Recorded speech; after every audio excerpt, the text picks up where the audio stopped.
And then in terms of this podcast, this is a fairly new, fun thing that we're doing. Yeah. I used to have not used to, I still have it, but something called the Loudoun 100 Project.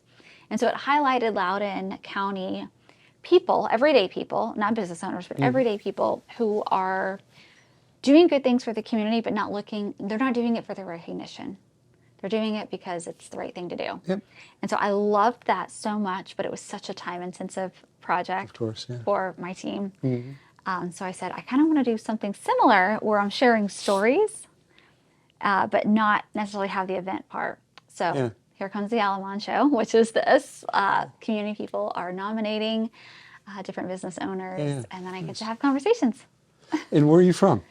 Where did you grow up? You're a Loudoun County person? No, I grew up in Terre Haute, Indiana. Oh, boy. Okay. Yeah, how about you? Was born in D.C. and lived here most of my life. Tell me a little bit about what you do. So I have a real estate brokerage company. Uh-huh. And I have a business partner. Okay. And we have about 10 agents that work for us. So we are essentially a small boutique real estate company, hands-on, that has a lot of history. So my two sons work with me in the business. Fun. And they represent the fourth generation of my family in the business. So my grandfather and my father started building houses after the war in the D.C. metro area. And so I grew up in the real estate business and in big company environments. Those guys built about 15,000 homes during their career in the D.C. metro area. And I decided 25 years ago that I didn't want to be in the big corporate kind of, big company kind of world. My partner's background was similar. Okay. He and my family did business together in the 50s and 60s. His father and my father did business together. Okay. So we got together. We actually went to high school together in Arlington.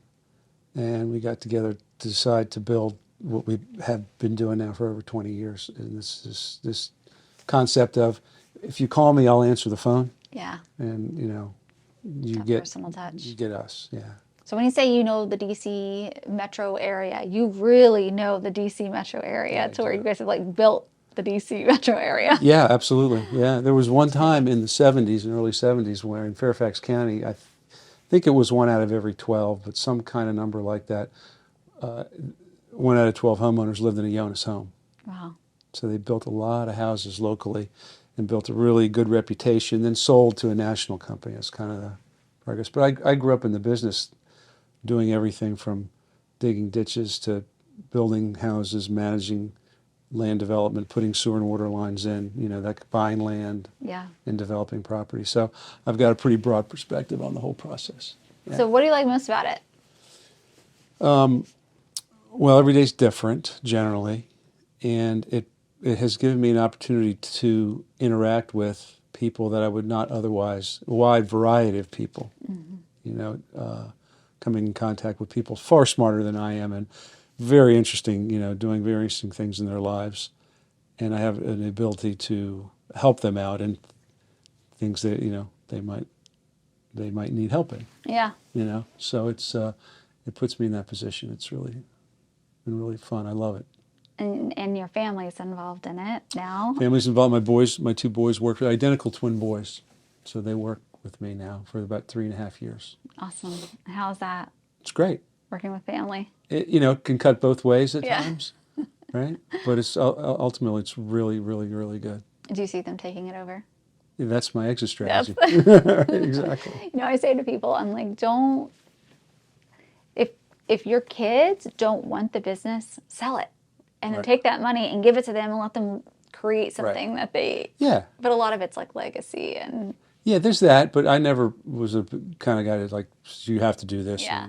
And they did their own thing. They're 29, so they did their own thing until about 3 or 4 years ago, and then they had. And they chose this. They chose, they had the opportunity was there, and then they chose to jump in. Now, is there a difference between the D.C. market versus out here in this area? There's a difference, yeah. There's a lot of similarities, like lack of inventory. And That's everywhere. Competitive nature. That's everywhere in the country almost right now. Okay. So that's similar. Price points are different, obviously. You know, the house that's $1.5 million out here might be $4 million in McLean or $3 million in McLean or something. So there's those kind of, you know, the price metrics are different, but it's basically the same process and Got it. same kind of protocols and not a lot of difference. Where do you see yourself in your business in the next 5 years? Oh, I see the boys just taking it over, hopefully. In 5 years? Yeah. All right. Yeah, I want to get out. Let's go. Yeah. What are you gonna do when you're Well, retired? I do other stuff. Talking about a guitar earlier. I play guitar, yeah, and I played in bands and I've toured with bands and Tell me a little bit about that. a little bit about that. Mm-hmm. It's a cool story. I want to hear it. So I took most of 2019 off and I went on the road with the Wailers. Okay. So my boss was Bob Marley's guitar player, Junior Marvin. Wow. So it was a 11-piece band, and I was the only non-Rasta guy in the band. Did you feel a little out of place? No, you just loved it. It was great. Yeah. I mean, it was quite musically great and entertaining and, you know, educational, but culturally even more so. To be hanging out with these guys and touring the country and, you know, playing a lot of shows all over. It was fun. And some of those guys are still my best pals today, you know, so. You guys gonna go do a road trip? Yeah, you know, going on the road is, because it's tough. Yeah. It's kind of a young man's business. Yeah. It's a tough gig to play 7 shows and 10 nights and travel in and that kind of thing. Yeah. But it's you know, the best part about it is when you're playing. Mm-hmm. When you're out there actually playing. Everything else, you forget about everything else until you're playing. Yeah. But when you're in the middle of travel and you got to eat and you got to try to sleep and then you got to load in and you got to sound check and then you got to load out and then you got to get on the bus, that can get really tiring. Yeah. It was really super exciting. So I see, you know, doing more of that. It's kind of my thing. That's awesome. Okay, so we've got performing. What other things are you into when you retire? Like, what's going to be the... Yeah, my family's Greek. My background is Greek. So, and my wife's from Greece. So we go there quite a lot. You know, we have a home there. Travel. Yeah. So that's kind of that's really it. That's awesome. How did you build your business? How did I build it? Mm-hmm. So it's really just word of mouth and referral business at this point, and that's really what it got down to. We have a name in the area for a long time and a good reputation family-wise. The name is recognized. Mm-hmm. And it's just about doing a great job for everybody that we work with, and then you know what it's like. And if you've ever bought or sold a house, you know, whoever you used to do that came to you from a particular source, typically from one of your friends or coworkers. It says, this guy's great, you know, this is the only guy you should talk to, and he'll be honest and treat you right, and you know, do a good job. So that's how it works. We don't tend to do a lot of advertising, and so I got my boys working on social media stuff, doing Instagram. I was going to say, now with the market changing, do you feel the need to? Yeah, and I think if these guys stick with it, which I expect they will, it's going to be a part of their plan. Yeah. But, you know, the real estate business is not like other businesses that have been disintermediated, like, say, travel business, you know, through internet and through social media and that kind of thing. It's still a very hyper-local kind of thing, and you know, there's always a component of people that will do whatever they can to save money, and not, you know, if you need a kidney replacement and you didn't want to spend the money, and if you could take your own kidney out, you'd do it, right? So there's a certain amount of people that will gravitate towards, no matter what happens, they won't spend any money. You know? But the people that want service and want experience and want to be taken care of, there's always a piece for that, I think, in the real estate business. Yeah. And what we do. And we do generally, we do 90% residential and some commercial component, but you know, that's how we've gotten business, and that's how we do it. You know. Word of mouth, doing a good job, and just length of time of building your name. Yeah, that's really what it's about. And the phone rings, you know. And when we advertise, it'll be for specific properties, but generally the real estate advertising game is I kind of have learned over the years, is not necessarily about putting an advertisement to increase your business. Put an advertisement in to make your clients whose home is pictured there feel like you're doing something, and to spread your name Yeah. from in print or however, whatever I medium was going to you say, use. kind of like the open houses where it's like, It's like an open house. Open house generally not going to sell your house. yeah, It's going to allow that agent to prospect a little bit.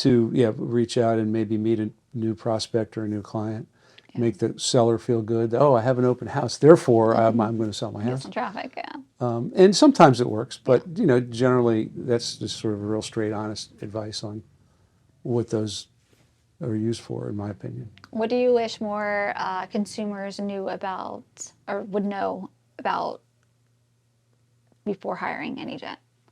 For hiring an agent, Yeah. I think that it's the real estate industry. It's the largest trade association, so there's 1.2 million real estate agents in the country, and there's a lot of agents. It's like anything in life, there's a high percentage of those agents that maybe not operate at the highest of levels. I don't know. It's a nice way to say it. Some people say 80-20, right? Yeah. But that it's not just because you're my uncle's cousin's former roommate and you're a really good kid and you just got your license and I should use you. Mm-hmm. It's about what is the nature of the transaction, and is it seemingly simple or is it more complicated, and can you hire somebody that is going to pay for themselves and then some to facilitate the transaction? Or if you're solely focused on paying the least amount of commissions that you can, then there's different business models that will work for you, but you may not be getting the level of service that you either need or want. So, we tend to want to be more upfront and say, well, what is it that you want? And let's talk about it. But it's not one size fits all necessarily. And maybe hiring the low-cost guy in the market to do it may be a benefit to you, depending upon what the nature of the transaction is, what the market is at that time, and what kind of product or property that you're actually selling. So, it's not just, people just tend to think of it as, I'm going to hire an agent to sell my house. It doesn't really matter. An agent's an agent. Yeah. And that's not true. Yeah. So. Especially because the commission isn't small. So if you're going to hire somebody to do a job, you want to make sure that you've got the best of the best. Right? The numbers are big, yeah, and it's kind of like, again, if you relate it to the doctor thing, I always like to use this as an example. If you have a medical issue, who would you rather have operating on you or working on you or working for you? The guy just out of medical school or the guy that's maybe been doing it for 10 or 20 or 30 years that has some background? So, and the numbers are big, and the industry is changing. Commissions have come down, and it's gotten more competitive, and that all makes sense. And there's lots of changes going on within the industry today. Yeah, I've heard. But yeah, the numbers are large, and it's not a inconsequential amount of money to pay somebody to represent you in a real estate transaction. Yeah, no, that's for sure. What is something that you wish other agents knew, either before getting into the business or? I think one of the biggest things is how to communicate. Not just communicate with your clients, because that's more on the personal level of you to your client, but how to communicate with your peer group. For example, younger agents today, and I mean younger like 30 and under, the way they communicate versus people that are a little bit older or more experienced. Text messaging at odd hours versus picking up the phone. And I, encourage the young agents that work with us, including my kids, that if you want to communicate with somebody, unless they tell you specifically the preferred method is only text me or only email me, pick up the phone, and in doing so, you build a relationship. In the text messaging aspect of communication, you lose a lot. And you lose the ability to form a bond or a relationship or get to know somebody. And we're in the middle of several of those right now where we have young agents on the other side who will text me at 10 o'clock at night and ask a question that is longer than a text message answer and really needs to be discussed. But they're just kind of used to communicating in that fashion. So what I would say to a lot of people is, learn how to communicate, whether it's written communication or verbal, but do it on a level that positions you to build relationships and have people understand who you are and what value you might want to deliver or be able to share, Exactly. Yeah. Last question is, what is something that you, like, what is one piece of advice, not necessarily related to real estate, but just overall, that you would give to the world right now? In regard to what? That is an open book, my friend. Wow, that's a really seriously interesting question. I would just stress, to focus on other than yourself, and ultimately, whatever you do in your life, learn to love it if you have the ability to do that. Because if you love something, then you'll be very good at it. So, and concern for others, meaning environment, your peer group, the people that you work with, your family, and having that at the center of your core values, as opposed to me, me, me, me, me. All I want to do is text and see social media all day. I think that's good. important. That's good. Yeah, I do. Thank you so much for being on the show, sharing a little bit of your story, and giving us some great tips on how to navigate. I'm proud to be here. professional I'm life. glad you asked me to be here. It's sweet. Awesome. Thank you. Yeah, for sure.